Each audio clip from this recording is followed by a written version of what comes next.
अल्हम्दुलिल्लाह हम्दुलिल्लाहि वकफ़ा वसलामुन अला इबादिहिल्लज़ीना इस्तफ़ा अम्मा बअद फ़अऊज़ु बिल्लाहि मिनश्शैतानिर्रजीम बिस्मिल्लाहिर्रहमानिर्रहीम अल्लाहुम्मा सल्लि अला सय्यिदिना व मौलाना मुहम्मदिन कमा तुहिब्बु व तर्दा बि अन तुसल्लि अलैहि सलातन व सलामन अलैका या रसूलल्लाह सल्लल्लाहु तआला अलैहि वसल्लम।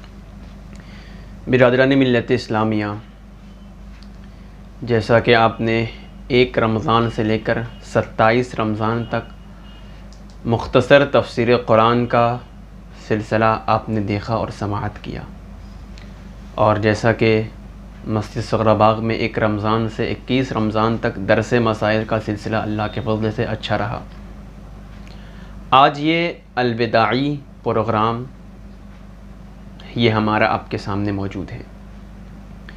चंद बातें आपके सामने पेश करूँगा कि जिससे मेरे और आपके लिए मुस्तक़बिल की ज़िंदगी में फ़ायदेमंद साबित हो।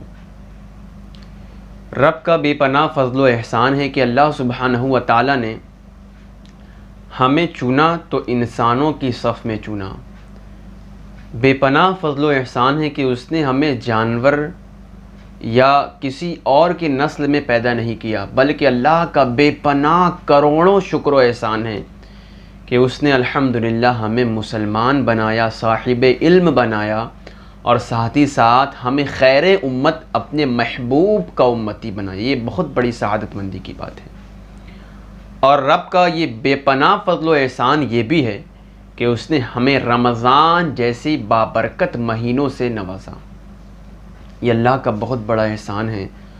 और जैसा कि आप देख रहे हैं कि अब रमज़ान का महीना 1-2 दिन में हमसे रुखसत हो जाएगा, कि वो फ़ज़ीलतें कि जिस मुबारक महीने में नफ़ल का सवाब फ़र्ज़ के बराबर था और एक फ़र्ज़ का सवाब 70 फ़र्ज़ों के बराबर हमें हासिल होता था, अब वो महीना हमसे रुखसत हो जाएगा।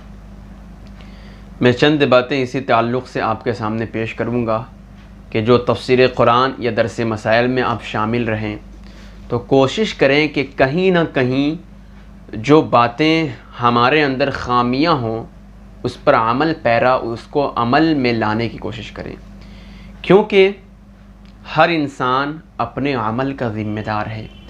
कल क़यामत के दिन जैसा कि रसूल पाक सल्लल्लाहु तआला अलैहि वसल्लम इरशाद फरमाते हैं, कुल्लुकुम राइन व कुल्लुकुम रअयतिही औ कमा क़ाल। अल्लाह के रसूल इरशाद फरमाते हैं कि हर शख्स ज़िम्मेदार है, कि क़यामत के दिन उससे उस ज़िम्मेदारी के बारे में सवाल किया जाएगा।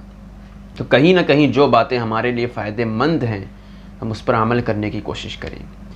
क्या पता कि आज रमज़ानुल मुबारक का महीना हमने मुकम्मल किया, अगले साल रमज़ान आने तक हम ज़िंदा रहें या ना रहें, हमारी मौत वाक़ई हो जाए, हमारी वफ़ात हो जाए, उससे पहले ही हम इंतकाल कर जाए, तो उससे ज़रूरत इस बात की है इसलिए कि हम जाएं तो इस दुनिया से कुछ न कुछ अमल लेकर जाएं। और रोज़े का मकसद ही यही है, जैसा कि कुरान पाक में अल्लाह सुब्हानहू व तआला अपने मुक़द्दस कलाम में इरशाद फरमाता है बड़े वाज़े अल्फाज में, या अय्युहल्लज़ीना आमनू कुतिबा अलैकुमुस्सियाम कमा कुतिबा अलल्लज़ीना मिन क़ब्लिकुम लअल्लकुम तत्तक़ून। अल्लाह कहता है, ऐ ईमान वालों, रमज़ान के रोज़े तुम पर इस वजह से फ़र्ज़ किए जैसा कि पिछली उम्मतों पर फ़र्ज़ किए गए थे। आगे मज़ीद अल्लाह इरशाद फरमाता है, इस वजह से फ़र्ज़ किया लअल्लकुम तत्तक़ून, ताकि तुम मुत्तक़ी बन जाओ। यानी मुत्तक़ी बनने का मतलब यह है कि सीधे से लफ्ज़ों में आप ये समझें कि अल्लाह ने जिन चीज़ों को हराम किया है उससे बचें, और जिन चीज़ों को अल्लाह ने हलाल किया है उसको इख्तियार करें। और वाज़े अंदाज़ में सूफ़िया किराम इरशाद फरमाते हैं, गुनाहों से बचना और नेकी का काम करना ये तक़वा है। तो रमज़ान और रोज़ा दरमियान उतारा ताकि हम फ्यूचर की ज़िंदगी में, मुस्तक़बिल की ज़िंदगी में अपने आप को नेकोकार बना सकें। यानी जिस तरह हम रमज़ान के महीने में इबादत करते थे, रोज़ा रखते थे, अल्लाह की हराम की हुई चीज़ों से बचते थे, हलाल की हुई चीज़ों को अख्तियार करते थे, इबादत तिलावत में ज़्यादा से ज़्यादा हम हिस्सा लेते थे, उसी तरह रमज़ान के जाने के बाद भी कहीं ऐसा ना हो कि हम पीछे हो जाएं, जिस तरह रमज़ान में इबादत किया करते थे, तिलावत किया करते थे, ज़िक्र व अस्कार किया करते थे, पहले सफ़ में मस्जिदों में शामिल होते थे, बाजमात नमाज अदा करने का एहतमाम करते थे, तो अल्लाह कहता है कि रोज़ा इसी वजह से आया था कि जैसा कि रमज़ान में इबादत करते थे तो कहीं ऐसा ना हो कि रोज़े के बाद, रमज़ान के जाने के बाद तुम पीछे हो जाओ। तो इसी वजह से रोज़ा नाजिल हुआ कि रोज़े का मकसद ही यही है लअल्लकुम तत्तक़ून, कि तुम मुत्तक़ी बन जाओ। एक छोटी सी मिसाल ये मैं पेश करना चाहूँगा कि ये फ़ैन हमारे दरमियान मौजूद है, ये माइक हमारे दरमियान मौजूद है। इस माइक का काम ये है कि आवाज़ लोगों तक पहुँचाना। अगर इस माइक में मैं बोलूँ, तकरीर करूँ और लोगों तक आवाज़ ना जाए तो ये माइक अपना मकसद को पूरा नहीं कर रहा है। यानी माइक का मकसद ही यही है कि आवाज़ लोगों तक पहुँचाना। लाइटें लगी हैं हमारे दरमियान, लाइट का मकसद है कि हमारे दरमियान रोशनी देना। अगर बंद हो जाए, बेकार हो जाए, रोशनी ना दें तो ये लाइट अपने मकसद को पूरा नहीं कर रही है। फ़ैन लगा हुआ है, अगर फ़ैन का काम और उसका मकसद ये है कि हमारे दरमियान हवा को बिखेरे हवा हमारे दरमियान फैलाए, हमें हवा फराहम करे, अगर ये फ़ैन ना चले, बंद हो जाए चलते चलते, तो ये अपने मकसद और काम को पूरा नहीं कर रहा है। और जो चीज़ अपने मकसद और काम को पूरा ना करे तो वो बेकार हो जाती है। आप ज़रा सोचें कि ये सारी चीज़ें इंसान की बनाई हुई है, ये माइक, ये फ़ैन, ये लाइट्स।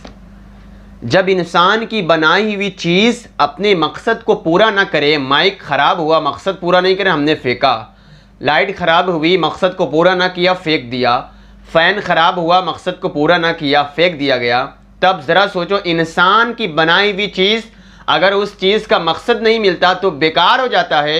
अल्लाह का बनाया हुआ रमज़ान और रोज़ा, इंसान अगर उस रमज़ान और रोज़े के मकसद को पूरा ना करे तो फिर हमारा क्या हाल होगा।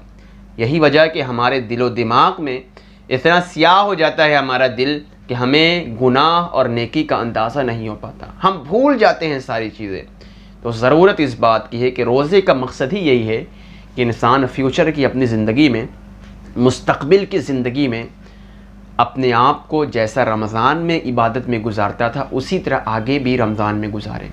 तो कोई नहीं जानता कि अगले साल वो रमज़ान में ज़िंदा रहे या न रहे। इससे पहले हर दिन, इसीलिए फ़ुक़हा ने ये इरशाद फरमाया कि हर दिन को अपनी मौत का भी दिन तस्लीम करे। यानी बंदा सोचे कि क्या पता मैं अगली घड़ी ज़िंदा रहूँ या न रहूँ। इसी वजह से सूफिया इरशाद फरमाते हैं कि हमा वक्त अल्लाह से तौबा इस्तिग़फ़ार करते रहे। क्या पता हमसे क्या गलती हुई हो, अल्लाह कब नाराज़ हो जाए और एक अदना नेकी की बदौलत अल्लाह चाहे तो हमारी नजात फरमा दे। तो ज़रूरत इस बात की हम काम वही करें जो अल्लाह और उसके रसूल की जिसमें रज़ा हो। वो काम ना करें कि जिसमें अल्लाह और उसका रसूल हमसे नाराज़ हो जाए। कोई नहीं जानता कि उसकी मौत का वक्त कब है। तो इससे पहले कि हमारी मौत आए, हम अपने आप को अमल पहरा ला कर खड़ा करें, अपने अंदर अमल का जज्बा पैदा करें ताकि हम इस दुनिया से फ़ना हो जाएं, लोग हमें याद रखें, हमें अमल को याद रखें, हमें अच्छे नाम से पुकारें और हमारे लिए एहसाल सवाब करें ताकि हमारी मग़फ़िरत हो जाए। और मैं चंद बातें पेश करके ये गुफ्तगू आखिरी तमाम कर देना चाहूँगा कि आपने जैसा कि पूरा मुकम्मल तफ़सीर कुरान अगर आपने सुना या दरस मसाइल आपने सुना, हमारी जो भी बातें आप तक पहुँचाई गई, अल्लाह सुब्हानहू व तआला से मैं दुआ करता हूँ मौला पहले मुझे अमल करने की, उसके बाद आप सबको अमल करने की तौफ़ीक़ अता फ़रमाएँ। और जो कुछ बयान में मुझसे क़स्दन या सहवन गलतियाँ हुई हों, आप सबको मैं गवाह बनाकर अल्लाह की बारगाह में तौबा करता हूँ। अस्तग़फ़िरुल्लाह रब्बी मिन कुल्ली ज़ंबि व अतूबु इलैहि, ला इलाहा इल्लल्लाहु मुहम्मदुर रसूलुल्लाह व मा अलैना इल्लल बलाग़। अस्सलामु अलैकुम व रहमतुल्लाह।